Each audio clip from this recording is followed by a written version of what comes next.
Now, live from KUSI, this is Good Business San Diego. Sponsored by Wilsey Asset Management. Hi, I'm Roy Robertson. Welcome to Good Business San Diego, where local business leaders are talking about the topics that are important to you, including your home, your family, and your money. The following is brought to you by Wilsey Asset Management. Chase Wilsey, Vice President of Wilsey Asset Management, joins us today to talk about the concern of stagflation impacting our economy. What could it mean to consumers? What could it mean to investors? And what does it mean? Let's start there, Chase. So this is something that we haven't really dealt with over the last half century. Tell us about stagflation and the risk that it may or may not pose. And I think you hear the word stagflation, you're like, oh, that sounds bad. But then a lot of people don't know what it is. So I think you're right. Let's start. What is stagflation? Stagflation, we saw this back in the 1970s, 1980s. And I'll tell you, it's not a good thing. It's where you have high unemployment, you have high inflation, low economic growth. Not one of those things is good. Not one of those things do you want to witness as an investor, as a consumer, as a person in society. The thing that I look at, though, is where we're at today. If you look at the unemployment rate, it's around 4.4%. If you look at the CPI rate, again, pre the Iran situation, it's 2.4%. If you look at estimated growth for GDP this year, around 2%. So all numbers that are still, strong. But a number means nothing at all, so you have something to compare it to. Where were we at in the 70s and 80s? Inflation almost hit 15%. Right. The unemployment rate, well, that peaked out at 10.8%. Now, we could see rising unemployment. That could happen. We are definitely going to see some rising inflation here with the situation in Iran. That's going to spike gas prices, and there should still be some bleed through, I think, to inflation.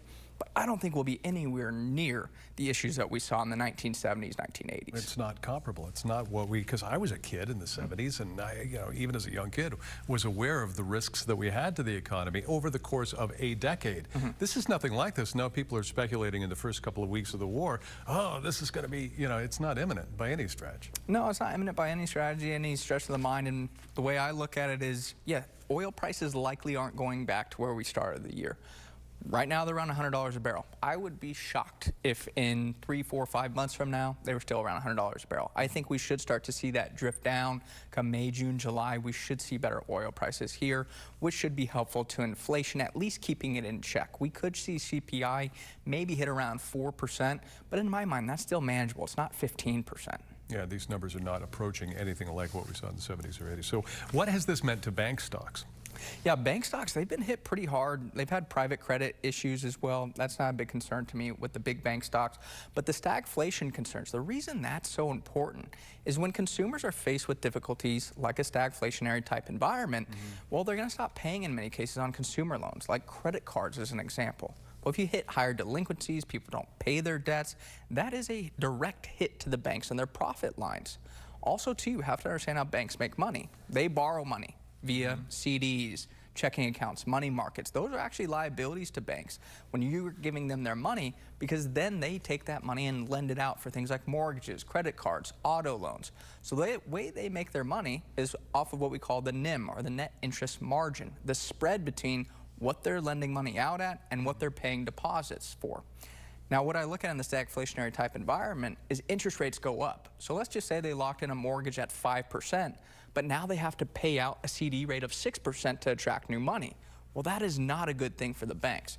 So it could be a difficult situation, but I just don't see that happening. So with bank stocks maybe being depressed at this point, is this a buying opportunity? I definitely think so. And the thing you have to look at is you have to look out 2 to 3 years. You can't look out 2 to 3 months. They could still go lower. But I look at stocks like Bank of America, Wells Fargo. They're still down more than 10% year to date.